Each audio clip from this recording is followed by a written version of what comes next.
ओइ दावहारुफोर जानजिया खाफ्रादो, बे मुलुगा मोनसे दावहाथिलि जेराव जों बयबो हिनजावसायानो जा हौवासायानो जा सासे सासे दावहारु।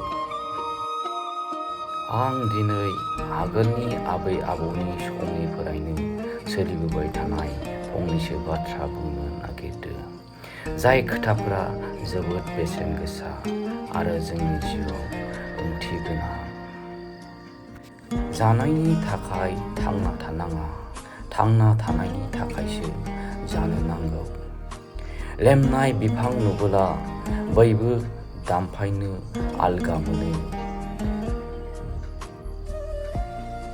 सेखाखो जेसेनो उनो एसेनो गोबौ जायो, बिब्दिनो मेलेमखो बाहायोब्लासो बारायो।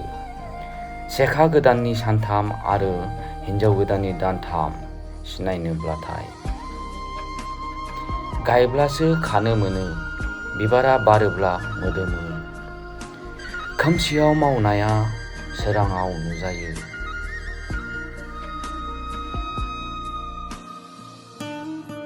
सिखावनि आथेङा खान्दा, जिबायदि मावगोन इबायदिनो भरिगोन। मालायखो खैसार सायोब्ला गावनो सानसे बेयाव गोग्लैयो। नोंनि आखलानो नोंनि सिनायथि, बारा अहंकारि जायोब्ला थेर बेथेर जालाङो। बारा गोरा दिरुङाबो जयो। सब खामानियानो समान आरो उल्था सौग्रावथि थायो। नोंनि बयनिबो आंगो लोगोआनो जाबाय आयनायाव हारसिं गसंब्ला नुनाय मानसैया। गावनि जिनिरखो नुवा, मालायनि जिनिरखौसो नुयो। समाजनि मेगनाव साद्रिसारना बेसे गोबाव थाखुमानो थानो। मोनाबिलि समाव उन्दुनो हामा, कर्मआनो धर्म। अखा हानायनि उनाव खफ्रि हमनाय। रावनिबो मोजां खालामनो हायाब्ला गाज्रिनि थाखायबो साननो नाङा। अखा खोरोमनाया हानो रोङा आरो सैमा सोंनाया अरनो रोङा।